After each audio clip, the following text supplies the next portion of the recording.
Welcome back to Corvette Mods, episode 6. Today we're going to be discussing the interior.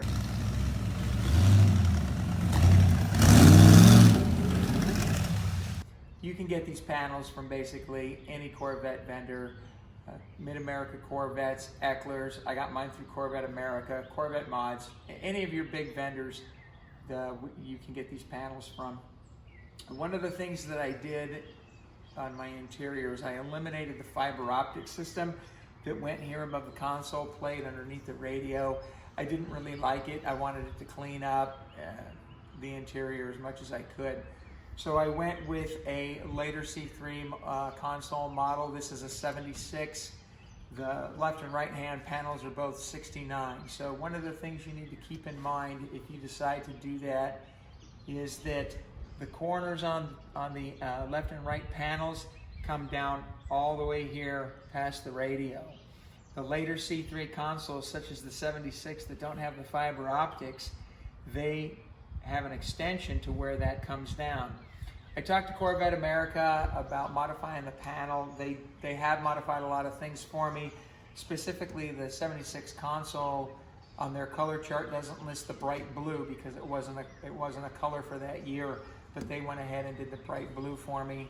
They also did the bright blue leather on the steering column, which we'll talk about in a second. So when I got my left and right panels, knowing that I had to do a modification, I heated the vinyl up with a heat gun and I peeled the vinyl back, and I was able to trim away as much excess as I needed to make it fit this 76 column. I was having a hard time finding the cut pile in bright blue. I was able to find it, I think, off CorvetteMods.com. The reason this one is cut here with a hole in it and a slit is the vintage air conditioning system has the drain coming out of the box, and it was in the way of the carpet mat, so I just went ahead and made a modification. And once it's in there and tucked up, you can't even tell that it's there. I also had another set of carpet mats made. I believe they are Lloyd's mats. They are preformed, and they have the sides that come up on the two sides and up here in order to catch debris if you happen to be out in the rain, which I don't intend to. So I decided to put a tilt telescopic steering column in my car. If you do decide to do this, there's a couple of things you need to know. First of all, the fixed steering column depth is actually further out than the tilt telescopic wheel in its further out position. This is the furthest out position. My stock steering column that was fixed, the wheel actually came out to here. I didn't really mind it being so close to me, but I wanted the ability to move the wheel further and back if different people drove the cars. In addition, it's nice to be able to tilt the wheel to get in and out and bring it further down if you're on the highway cruising. One of the major modifications you have to do to this to get it into the car is you have to cut this back trim column. It's plastic, and on the later C3s that didn't have this neck here on the gauge cluster that came out so far, so the plastic column went further back. I had to cut it. I was able to disassemble the entire steering column. There were several things wrong with it. I was able to purchase it for $100. It had the broken key gear in here. It had a broken turn signal cam lever. There was also the spring and the check ball for the release mechanism here to get the key out was out of place. The ball actually came out of the spring, and the spring was lying inside crooked. So with that gone, this didn't work and you couldn't remove the key. I have several instructions on how to rebuild this column from a gentleman who worked at the Saginaw plant for General Motors, and he specifically worked on these, and it was very, very difficult for me to find them. I don't recall his name offhand, but I will add a link to the video. The steering column came with a factory turn signal with the cruise control on it. I had intended on utilizing that with the vintage air system, but it didn't work, and they were able to supply me with a cruise control stock that actually slides over the original stock, and it has set screws on the back. So if you didn't know that I did that, you wouldn't even be able to tell. Corvette America supplied me with the bright blue leather for the steering wheel. This is the factory steering wheel. I went ahead and sent it in. They have the option of repainting the spokes silver or black. I stayed with the silver. I also used the original horn button, and it had the late 80 to 82 crossed flags emblem in the center of it, which I don't mind. I left it. It kind of matches the C6 emblems that I put on the outside of the car as well. Okay, so I want to talk to you about the console. I've seen a lot of really cool consoles, and I'm just a fan of the original interior layout. I have the Dakota Digital gauges, and they actually make them now with the auxiliary gauges on the bottom left and right sides of the speedometer and the tachometer. So all your gauges are in front of you, and I've seen people put double-din radios here with Apple CarPlay, navigation, and everything else that you could possibly want. Depending upon what transmission you use, people have used custom shifters. There's plenty of them out there. I'm a big fan of the original Corvette Interiors. I like that fighter aircraft look that it has, and I stayed with the traditional interior setup. I did move to an aftermarket console with a center console storage box. It basically is the original console, and they cut a rectangle out in the back and they put a well. This is the lid. Unfortunately, there's no real good way to secure the lid, because with the seats here, it can't open side to side, it can't open in the back, it can't open forward, and it just sits on there. And normally it's not that big of an issue, but if you like to, if you like to beat on your car a little bit like I do, it tends to come off. So I put self-adhesive Velcro here and on the front of the console. I slide it right on, and it stays in place. I upgraded the power windows in the car. I ordered the console with the power switch window cutouts.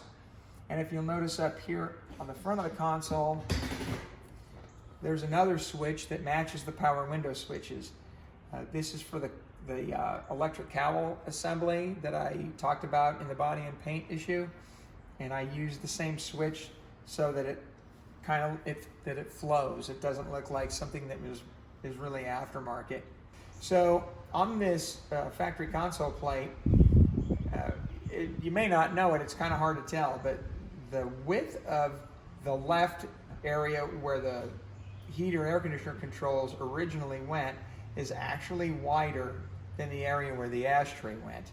Originally, I wanted to put my vintage air controls over here because naturally it's closer to the driver, and that's where you would want it to be. But when I put the controls over there, it was wide enough that it left a gap on each side, and I didn't like it. So reluctantly, I put it over here, but it ended up being for the best, because when the car is in gear and you're trying to work controls over here with the wheel down, especially if you're on the highway and you're in cruise mode, it's kind of hard to do anything over here. So actually, being over here is a lot better, and I can move them at will, and or if my passenger wants to do it, they can do it without having to reach across here.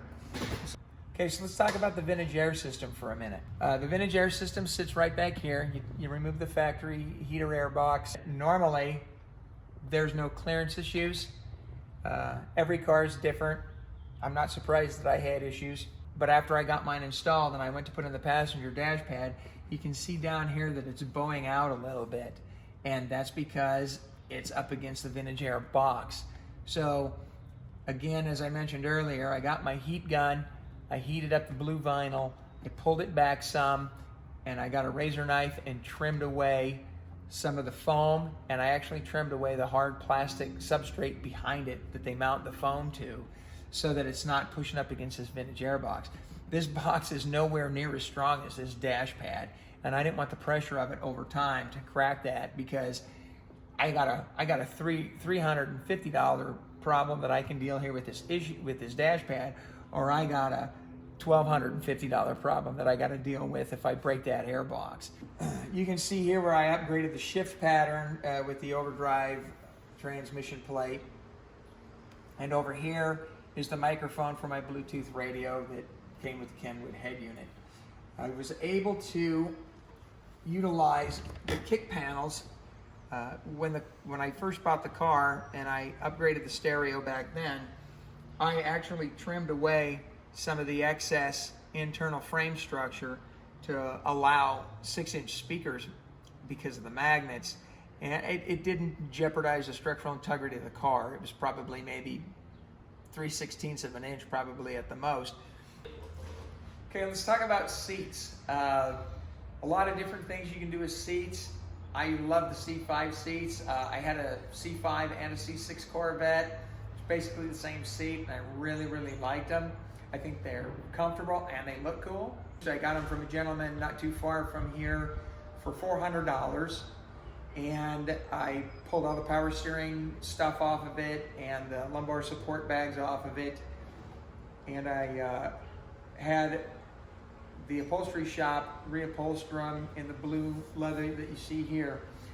A friend of mine was able to source the blue leather, and I had 2 hides for approximately $1,000, and I paid $1,400 in labor to have the seats done. So you're looking at $2,400 in seats, and a lot of people may think that's excessive or just plain stupid, but it's what I wanted, and that's what I got. I'm very, very happy with it. It retains the locking mechanism in the back to get to the rear storage compartment. I utilized the 69 seatbelt retractors with 8082 buckles and latches, and I got the bright blue in the webbing for the seatbelt. One of the reasons the parts are mismatched like that is I like the metal style of the buckle and the latch. It's got the GM logo in the middle. You'll notice here that the guides for the seat belts webbing on the sides of the seats, these are actually 69 seat belt guides that came off of my 69 seats that they sat on the top right below the headrest. So when I put the seats in, originally I used the 69 tracks off of my 69 seats, and I re-drilled the holes on the bottom of the C5 seats to mount on the 69 tracks, because the holes in the floors were already there, everything matched up, and I could mount the tracks right to the car. And that's what I did. And originally it worked great until I sat in the car for the first time after the seats were done, and my line of sight was right through the blue tint at the top of the windshield.